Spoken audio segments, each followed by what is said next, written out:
When I came back to England in 1936, I already knew that the danger of a Second World War was very great. Aggressive forces were on the march in the Far East, in the Mediterranean, and above all, in Germany. But now the whole pace of events quickened. The prospect of another war was horrible, almost unbelievable. But as crisis after crisis developed, that prospect became more certain. For members of the royal family, the year was sad and disturbing in a special way. It began with the death of a king and ended with the departure of another.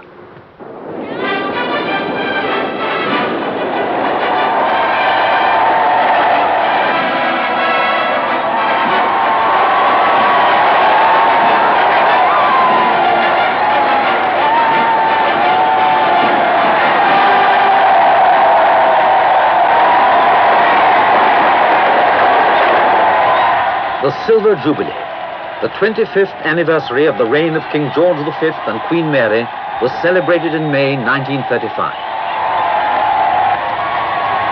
Spontaneously, but unmistakably, to the surprise of all those who believed that monarchy was a dying institution, the British people seized the moment to demonstrate loyalty to the throne and great affection for the man who occupied it.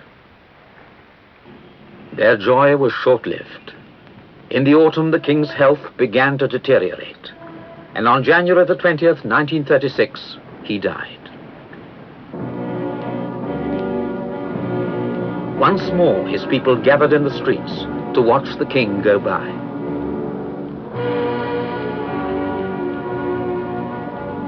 In George V's reign, Britain had undergone social revolution, faced imminent civil war, waged world war, and endured damaging economic crises. Through them all, the king was a symbol of stability. Many feared that stability had departed with him. I'd always had great respect for King George V, but we were never close to each other. He was a rather intimidating figure. The younger members of his family were distinctly afraid of him. I was never afraid of him, but I can't pretend that I didn't stand in awe of him. He was really the last of the Victorians, much more of a Victorian than his father, Edward VII. My cousin David, the Prince of Wales, who now became Edward VIII, was a totally different person. I come to know him intimately during the Commonwealth tours between 1920 and 1922. In fact, he became my best friend and best man at my wedding. He liked to be relaxed. He enjoyed sports and parties. He often found his position as heir to the throne very trying, and he had very little time for all the protocol that surrounded it. This made him popular with the younger people, but of course less so with what one might call the establishment. He had great sympathy for ordinary people and their problems. During all those years of the Depression, they had problems enough. His reign began with high hopes amid great popularity. He'd been on the throne about 4 months when I returned to London to a job in the Naval Air Division at the Admiralty. The Naval Air Service, the Fleet Air Arm, had been a point of dispute for nearly 20 years. Since 1918, when the Royal Air Force came into existence, the Navy had been in the strange position of not being in full control of its own air umbrella. The believers in air power proclaimed, "The air is indivisible," meaning that an air strategy required all air forces to be unified, whether they fought over water or over land. Ironically, this meant that responsibility for control of the Fleet Air Arm was divided between the Admiralty and the Air Ministry. The Naval Air Division was a tiny section in what appeared to be a backwater, but I was delighted to be in it for 2 reasons. I'd always been interested in flying. I was convinced that air power was going to play a vital part in war at sea. I made my first flight in an aeroplane in 1911, when my father had under him the infant Royal Naval Air Service at Eastchurch. That was a short biplane. The pilot was Lieutenant Longmore, later to become Air Chief Marshal Sir Arthur Longmore. In 1918, I'd spent my leave learning to fly with the RAF, and I kept it up ever since. That was one thing.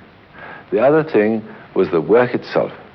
I found myself right at the center of the dispute between the Admiralty and the Air Ministry about the Fleet Air Arm.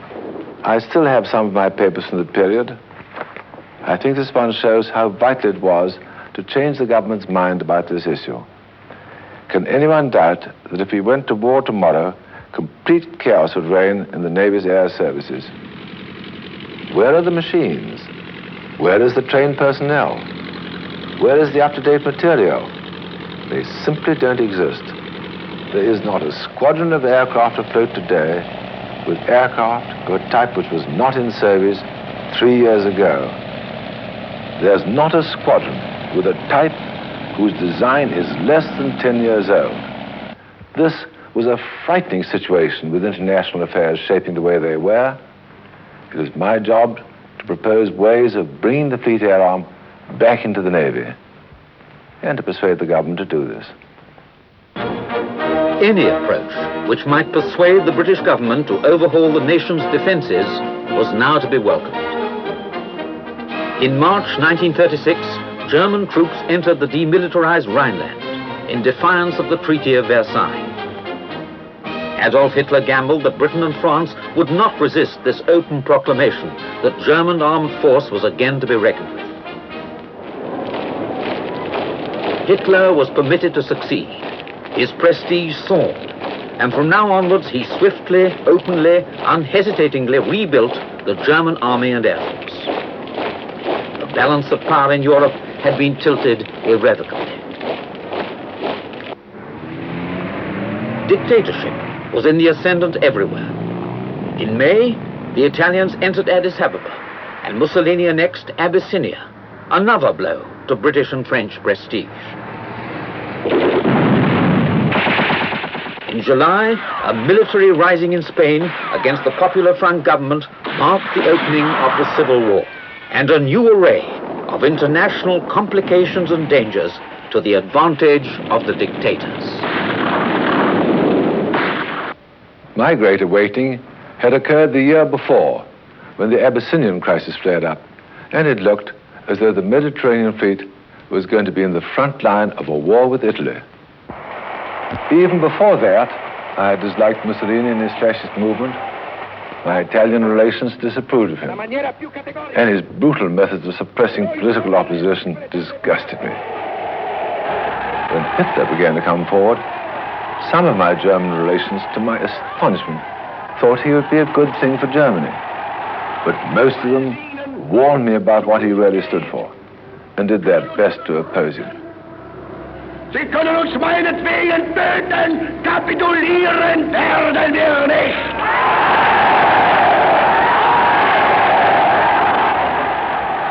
From 1936 onwards, both Edwina and I were increasingly worried and depressed about world affairs. But we reacted in different ways. Edwina became rather a tub thumper and horrified the dyed-in-the-wool conservatives whom we met, and this gave her the reputation of being rather red, while I was only thought to be slightly pink. In fact, we both thought alike, but I considered it a waste of time trying to convert reactionaries, and talked mostly to people who shared our views and might be able to do something constructive about it. And of course, being in the Navy, I had to be rather more circumspect. But there was one occasion when I couldn't resist having a go. The King, Edward VIII, had asked me to a dinner party one evening and arranged for me to be next to the Prime Minister. I told Mr. Baldwin about the great number of airfields which were being constructed in the northwest of Germany. He hadn't heard of them. He asked me how I knew. I told him I was in the Naval Air Division, and it was my business to know. I asked him if he didn't think it was significant that they were being built in the northwest. Didn't that point to an attack on England? He said he thought not. I asked him if he believed that Hitler could maintain himself in power without military aggression. He didn't see why not. I remember saying, Hitler's like a man on a bicycle. He's got to go on pedaling or fall over. He can't maintain himself stationary. But nothing I could say could shake Mr. Stanley Baldwin. As the year came to autumn, Mr. Baldwin found his mind occupied with a crisis nearer home. In 1930, the Prince of Wales, as he then was, had begun a friendship with Mrs. Wallace Simpson, an American lady who'd been previously married to Lieutenant Winfield Spencer of the United States Navy. By the time the prince had become king, the friendship had turned into love. Secrecy and concealment, he wrote later, were not in my nature. We saw each other when we could. In the summer of 1936, the King and Mrs. Simpson were guests of the Mountbattens. Mrs. Simpson was the King's guest on a summer cruise in the Mediterranean. In America and Europe, the press speculated freely about future developments, but the British press at that time had a clear sense of duty and was silent.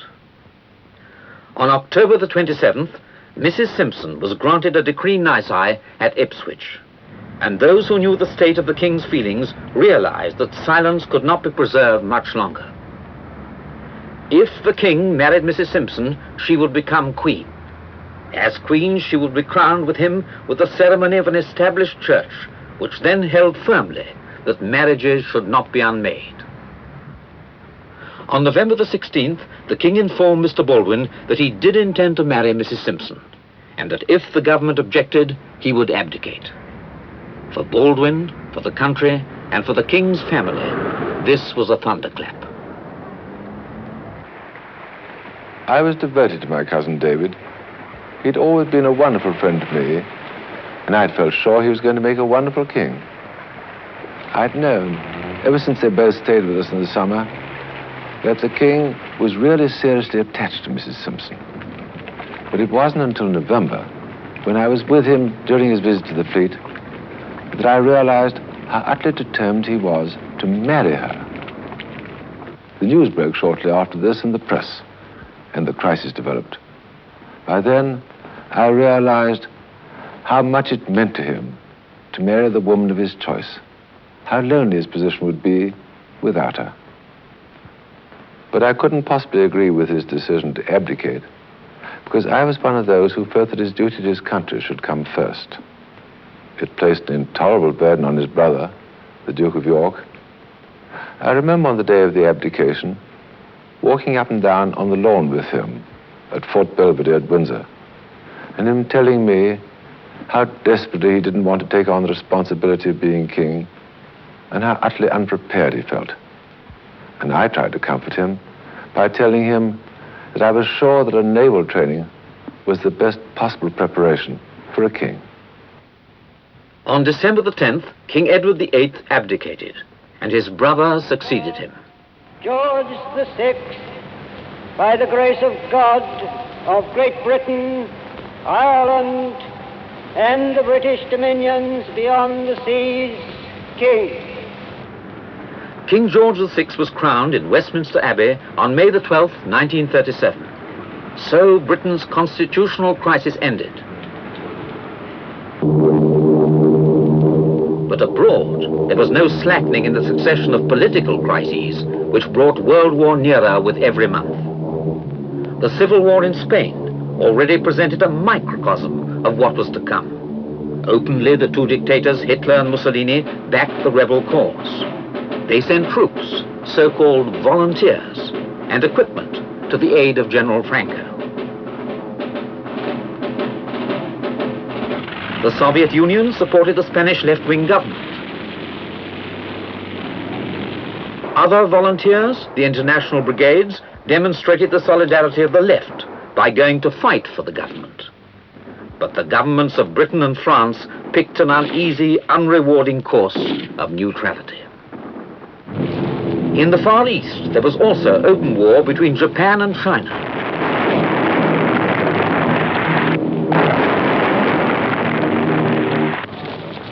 The Japanese entered Peking and Tientsin in July. In November, they took Shanghai. The League of Nations, the great hope of the post-war world, proved as ineffective in preventing war in the East as it had been over Abyssinia or Spain. Britain had supported the League, but now there came about a change.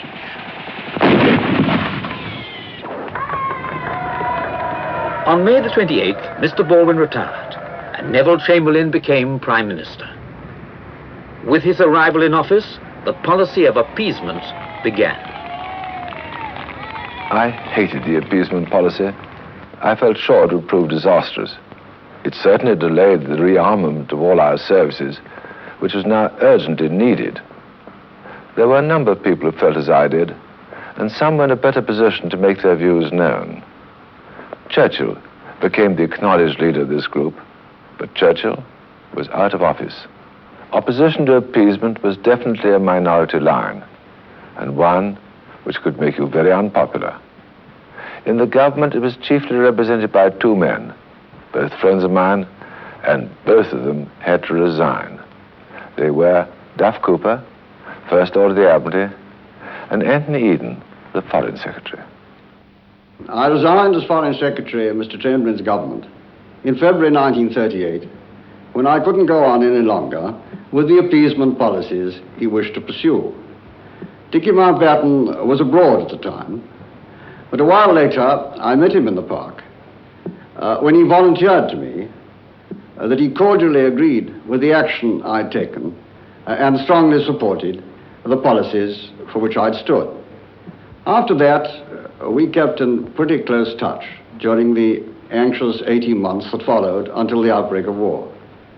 Once, when I was staying in Dorset with the present Lord Salisbury and working on a letter which I wished to send to the Times, I suggested that we should ring Dickie up and ask him if he would like to have a talk with us and see what we were doing. He readily agreed, and the next day we called in at Broadlands, and Dickie approved the letter, and it went to the Times in due course. It may seem strange that I should seek advice in that way, but he and I were friends. We were of the same generation, and we were among the few who took exactly the same political view at that time in the Czech crisis. The Czech crisis was the climax of a sequence of disastrous events. In March 1938, German troops had entered Austria, and the union of Germany and Austria, which had been specifically prohibited by the Treaty of Versailles, became a fact. But the Treaty of Versailles was a dead letter. The Treaty of Locarno was a dead letter. The League of Nations was a dead letter. The democracies seemed to be utterly powerless. 1938 was a bad year.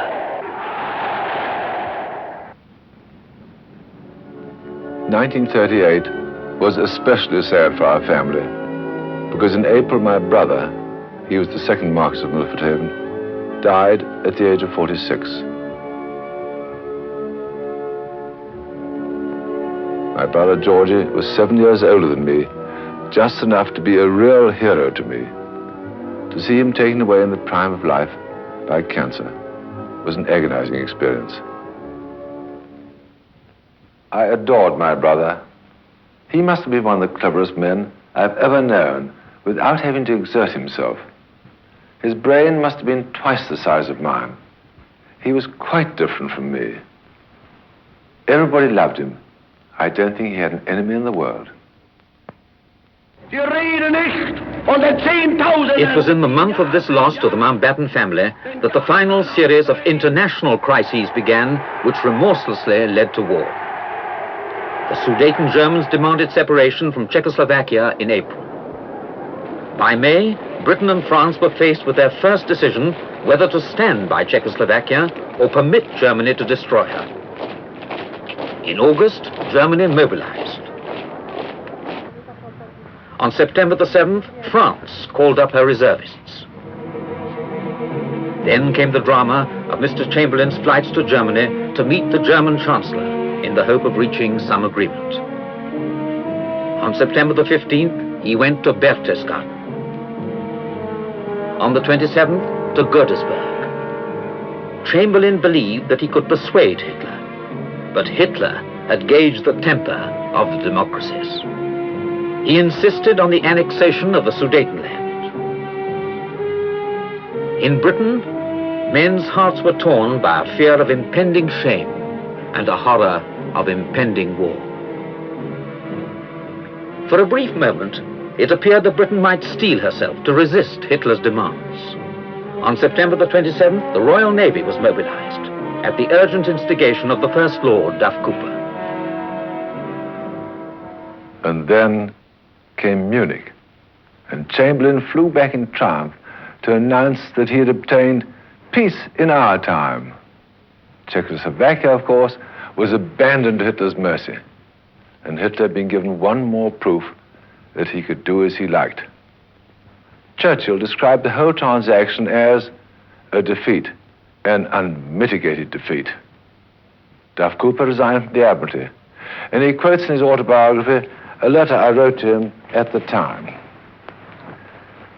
I expect it is highly irregular of me, a serving naval officer, writing to you on relinquishing your position as First Lord, but I cannot stand by and see someone whom I admire behave in exactly the way I hope I should have the courage to behave if I'd been in his shoes, without saying, well done. The consequences of Munich were not long delayed. On October the 1st, 1938, German troops entered the Sudetenland. Czechoslovakia was dismembered. It was only a matter of time before Germany swallowed all the rest. And still the appeasement policy continued.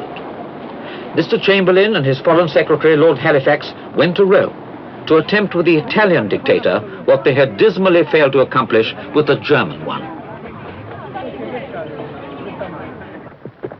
In this atmosphere, Britain's rearmament was slow and difficult.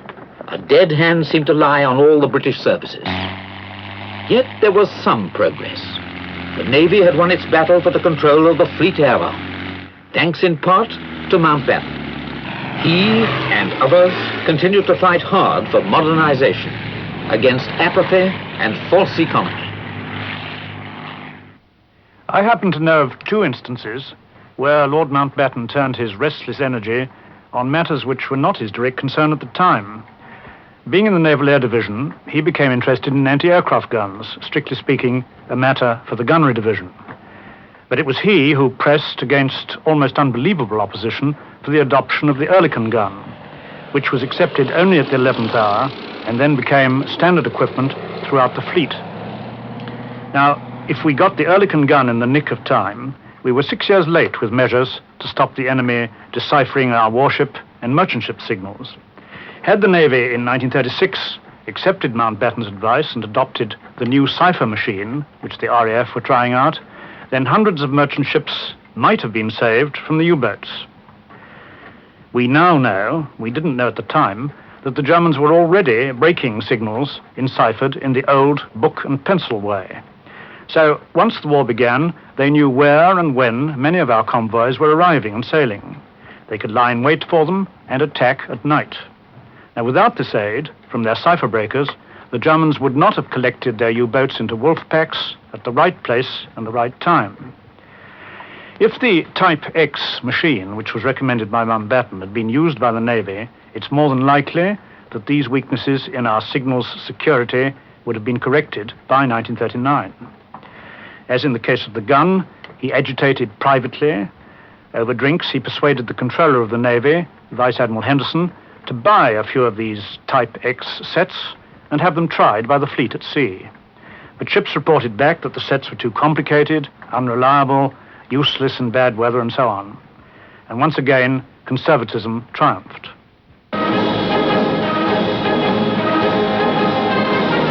The curtain rose on the last act of peace. Hitler denounced Germany's non-aggression pact with Poland at the end of March 1939. Another crisis was obviously impending, but this time, unprepared as they still were, the democracies did not give way. Britain and France pledged themselves to support the Poles. In April, Britain even went so far as to introduce conscription in peacetime, for the first time in the nation's history. But it was too late to halt the march of the dictators towards war. In May, Hitler and Mussolini signed their Pact of Steel. After that, week after week, day by day, the Polish crisis intensified. In August, an Anglo-French military mission went to Moscow in a belated attempt to recruit the Soviet Union to the anti-Axis cause. But the talks failed, and immediately the Soviet government signed a non-aggression pact with Germany, thus removing Hitler's last fear, major war on two fronts. With this act, war became certain. It was now a matter of days and hours. It was a comfort to me to know exactly what my job was going to be when the balloon went up. In June 1939, I was appointed captain commanding the 5th Destroyer Flotilla, Captain D5. It was a wonderful command because they were all brand new ships of the J&K class, still building. My own ship, the flotilla leader, was to be HMS Kelly. She was handed over to me by the builders, Hawthorne Leslie, on August the 23rd, 10 days before the war broke out.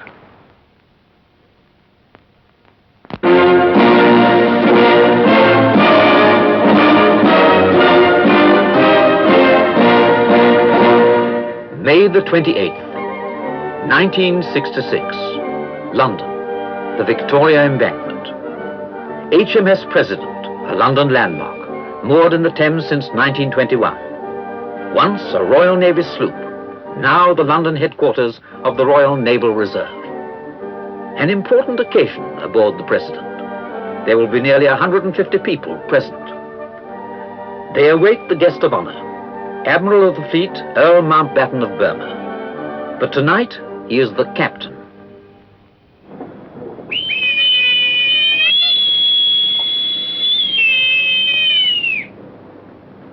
This is the annual HMS Kelly reunion dinner. Mountbatten, with his daughters Patricia and Pamela, greets them all again. Now, Patricia, Abraham him Wilkins, who's the king of this party. How do you do? Mr. Shaw. Yeah. Mr. Wilson. How do you do? Here's my daughter Pamela. How are you? All right, now where do we go? Water.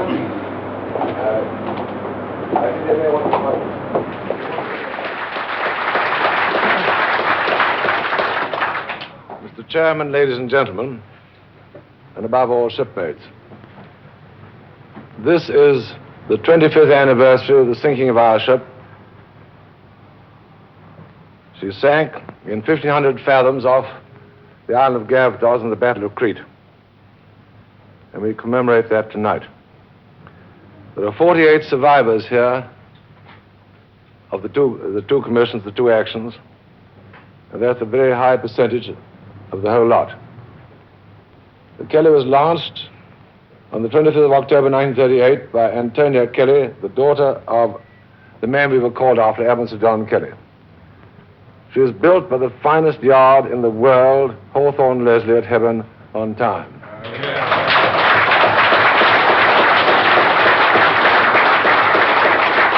Now, the relationship between the ship's company and the ship's builders was, in my experience, quite unusual, in fact, unique, in that we all became great friends all the way through. And again, once a year, representatives from Hawthorne Leslie come down here and give us a chance of saying thank you for building us such a fine ship.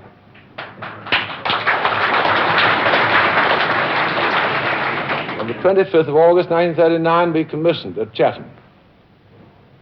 And those of you who commissioned her may remember that I asked you in my opening speech, those of you who had served with me before, what sort of a ship I wanted. And what sort? What? A happy ship. What else? Efficient. A happy and an efficient ship.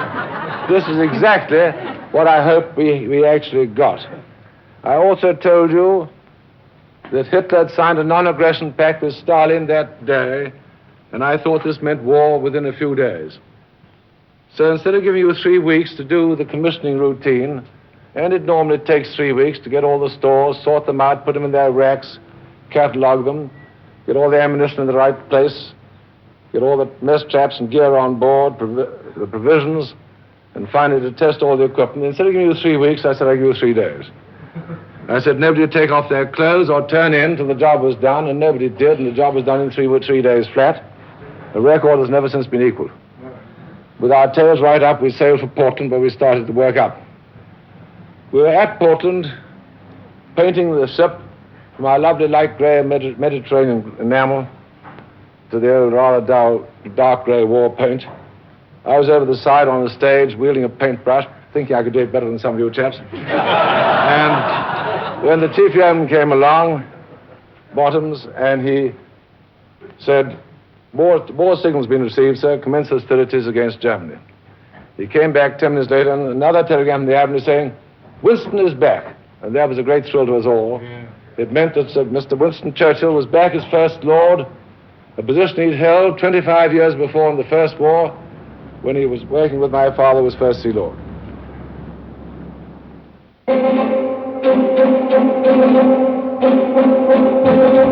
And so the Kelly went to war. I then reminded the gathering at this reunion of our first adventure in December 1939. Some ships had been sunk together in the mouth of the Tyne. We were ordered out with the destroyer Mohawk and others to look for the U-boats that had torpedoed them. But I didn't think that they had been torpedoed. I was pretty sure that they'd been mined. So off we went. I put the Mohawk half a mile astern, so not more than one of us would be blown up. And then we entered the minefield. I didn't tell you we were entering a minefield, but I dare say you had that funny feeling that I had. As we crept into this minefield, waiting for something to happen. And then, first of all, the first mine grated under the bottom, just under the bridge. You may remember it, number one. Very unpleasant feeling. And then it grated amidships, then under the wardroom, and finally, as it went between the propellers, it went off. Shook the ship, the whole ship whipped, we all knocked down off our feet. And then there we were, stopped in the middle of a minefield. Luckily, the ship herself not too severely damaged. A tug came along and sent a boat with a hawser to us, and we were gingerly hauled out stern first, and we went back to our home yard where we always went. Whenever we dropped the reins, the horse went back to the stables. You may remember I saw one young man who left his post. He brought before me charged with the desertion of his post in time of war. I asked him if he knew what the punishment was, and he said, yes, sir. I said, what's the punishment? He said, death. I said, it is. Case remanded, clear lower deck. We cleared lower deck, and now you may remember I then addressed you and said, out of 260 men, 259 behaved as I expected and hoped they would. One didn't. One left his post. This is a serious offense in time of war, and you may be surprised I propose letting him off with a caution, or rather with two cautions, one to him and one to me, for having failed to impress my personality sufficiently in 3 months on all of you to know I'd never tolerate such behavior. Nobody will ever again leave their post. I'll never give the order abandon ship. The only way we'll ever leave the ship if she sinks under our feet. Not all my shipmates at the reunion dinner had been with me in the Norwegian campaign. Hitler invaded Norway on April the 9th, 1940. And the Navy soon found itself with plenty to do. We had to take the Allied Expeditionary Force in, and then, almost immediately, get the British and French soldiers out again, generally under very heavy air bombardment in the narrow fjords. It was a fairly dark night, with a dark blue sky overhead and the black towering cliffs on each side as we went up to the head of the fjord. And at the head of the fjord, the town of Namsos, built entirely of wooden shacks, was on fire, burning like a Hollywood set. We ran alongside the pier. We took off a battalion of the Chasseurs Alpins and brought them out. Our next adventure happened 1 week later. As night fell, a mist came on. And by 10:40 that night, the visibility was pretty shocking. When suddenly the port lookout called out, torpedo track port. I looked, and there, torpedo track passed under my feet. And I said, thank God that's run too low, because obviously hadn't gone off. I looked and saw a motor torpedo boat disappearing into the mist. In that moment, the second torpedo hit, and up she went, and made a great hole in number 1 boiler room. But luckily for us in the Kelly, one destroyer from another flotilla, the Bulldog, who got parted from her flotilla, asked permission to join me, and so was far enough away to see if we hadn't sunk as she came up. She asked what she could do, and I said, take us in tow. Now, in the Kelly and in the 5th Flotilla, we had the first set of damage control orders in the British Navy. I'd worked them up just before the war, and we knew what to do. I said, jettison topweight. That's to prevent the ship from turning over. Meanwhile, the tow was passed, and the Bulldog took us in tow, but the ship was rather unmanageable. We only had hand steering available, so we opened the tiller flap, went into hand steering, and had a human chain passing the orders from the bridge to the tiller flap. I remained on the bridge for the whole of that trip, except on the first morning when we recovered those bodies we could and we buried them at sea. And a rather eerie and harrowing experience it was. But as I read the funeral service, so the steering orders came down. Ashes to ashes, starboard 10, dust to dust, midships, and so forth. Later that night, when we were in tow and all was absolutely quiet, suddenly we heard the sound of an E-boat engine. And the motor torpedo boat we now know to be MTB-40 came out of the dark at full speed, hit the Bulldog with a glancing blow, shot off the Bulldog, and came right inboard. Because don't forget, the Kelly at that time had her starboard gunwale awash. That is to say, the starboard side of the ship was literally underwater. And this motor torpedo boat came on board with a rush. She was firing her 20mm gun, and I was alone on the bridge, nobody to see me, and as it fired, I bent down behind the screen, which wouldn't have kept out anything. After this act of cowardice, which I hope you didn't know about before, I watched what happened, and in fact, she went on board. The following morning, some ships turned up and started escorting us back.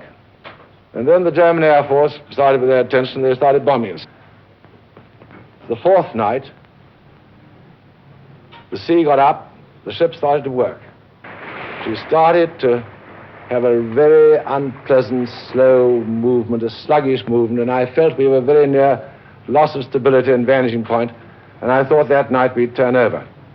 So I racked my brains as to what more in the way of top weighting I could get rid of. And suddenly I had a brainwave. I said, the ship's company. They weigh a hell of a lot, let's get rid of the ship's company. So in fact, I made a signal to the destroyers to close. They sent their boats, and we transferred the whole ship's company to the escorting destroyers. And you may remember, they dropped bombs on the open boats as we were doing the job. The next morning, the tug appeared. So 6 officers and 12 men went back on board. Just enough to handle the heavy tow, and enough to man the close-range weapons. I had the luck to man the starboard 5.5-inch multiple machine gun, and I can only tell you that it's much more fun actually firing a weapon off than sitting there when you're being attacked. After 91 hours in tow, we arrived back where we'd started from at our spiritual home, Hawthorne, Lisbon. And I'll never forget the heart-warming cheer which we got from all the shipyard workers as we came into the town. After that came my first goodbye to some of the survivors in this audience, because that marked the end of the Kelly's first commission. She was so badly damaged that it took months to put her right. And so she missed the great events which now followed, the fall of France, Dunkirk, and the Battle of Britain. I was mixed up in some of them, commanding the 5th Flotilla in other destroyers. Then the Kelly recommissioned, and in April 1941, we found ourselves in Malta. The island was already undergoing heavy air raids.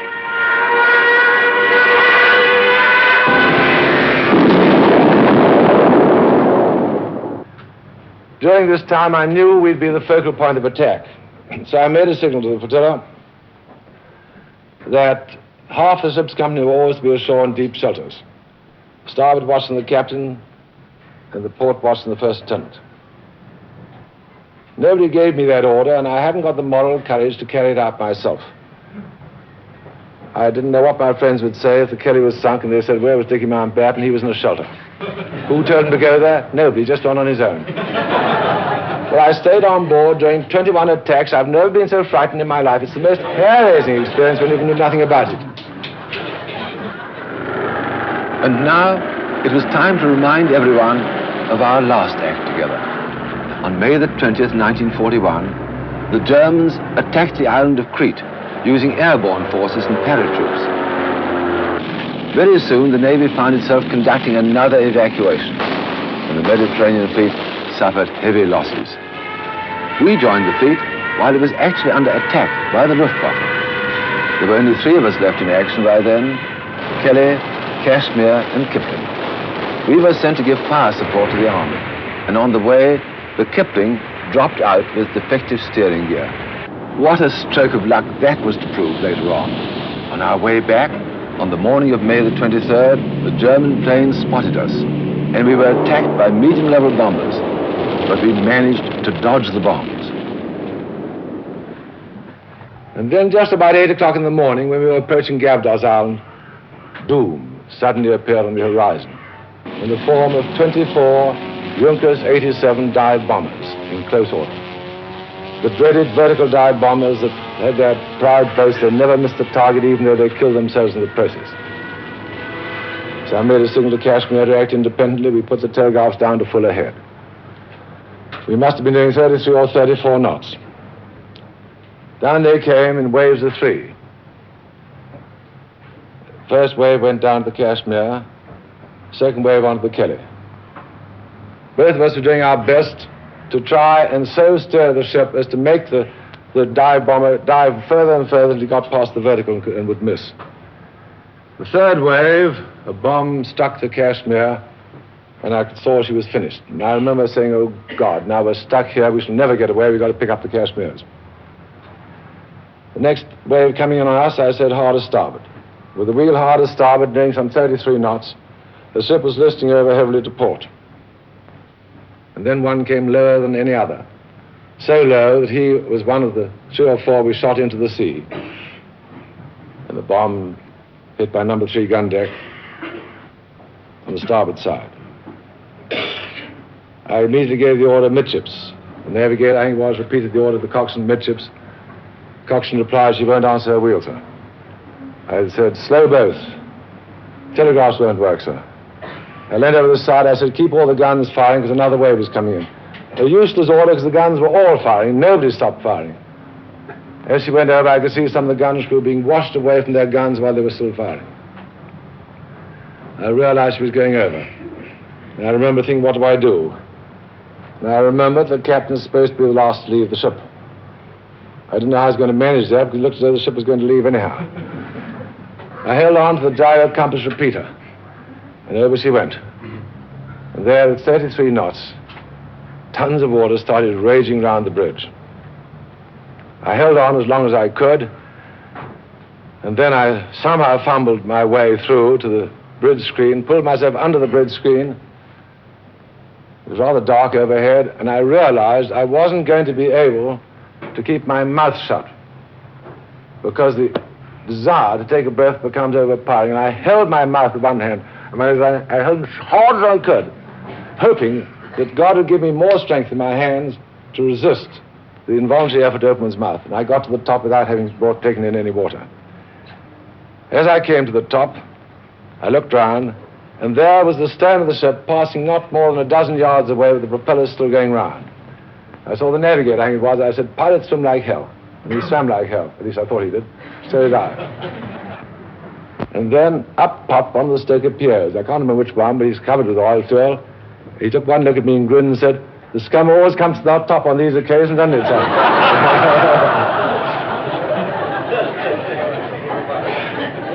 Well, we had one Carly raft, just one, and so we all swam towards it. Those who were wounded we put inside, the others hung on outside.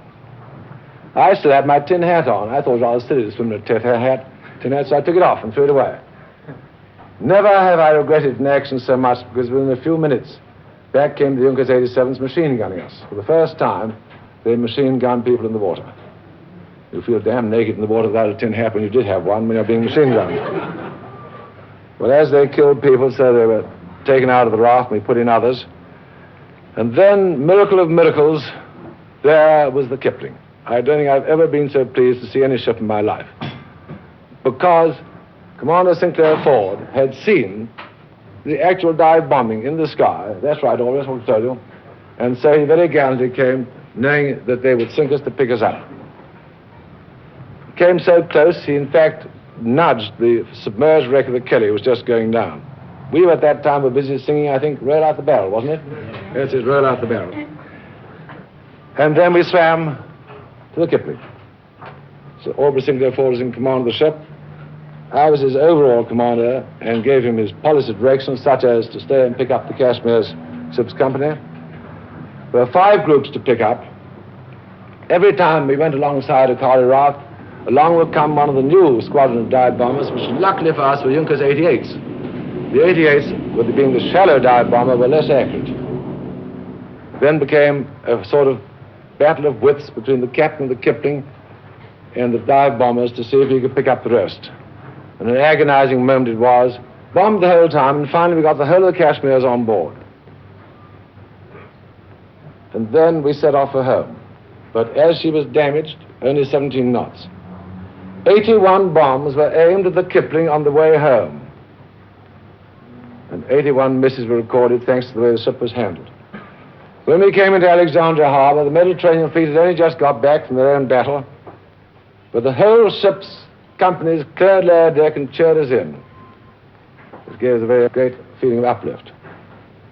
I went ashore, and at the pontoon where I landed, there was a cheery young midshipman who took one look at me and grinned all over his face. I said, "What are you grinning at?" He said, "My dear uncle, if you could see your face, you're absolutely brown, your eyes are bright red." I said, "Well, what's so funny about that?" I said, "You chaps who fight your battles in big ships never get dirty." There was young Prince Philip, and he's always been cheeky.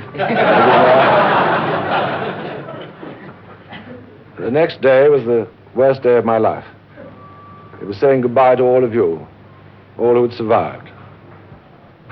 What made it so difficult was that while we were all together, I felt the ship was still there. We still got the spirit of the Kelly, that indefinable something which you ladies will never understand why a sailor really loves his ship. That was there. And as I said goodbye to each of you, I felt the ship's spirit evaporate, being distributed all over the world. I thought, this is the end of the Kelly. I was wrong. I was quite wrong. I underestimated what the lower deck were going to do. It wasn't the officers, it wasn't the chief pilot, it was able seaman Rocky Wilkins and a few of his friends who formed the idea of the Kelly Reunion Association. Now,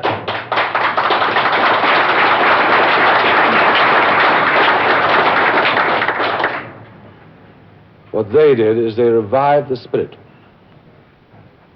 And so it is the spirit which you've seen demonstrated in front of you tonight. The spirit that lives on, the spirit of the ship, and those who built her, and those who rescued us, and all our friends. And so when you drink the toast to the ship I'm now going to propose, please remember, it is not just the ship. It is the unquenchable, undying spirit of the Kelly which will never die. Ladies and gentlemen, the Kelly.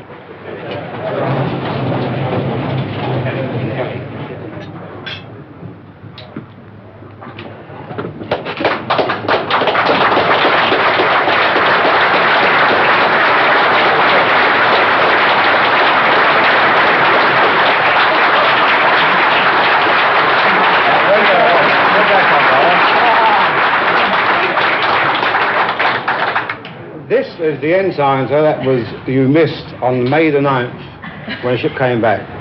Able seaman Scorer borrowed it. And he asked me to return it to you tonight. It's yours. It's tattered, it's torn, it's got shallows, it's dirty. But by God, it's yours.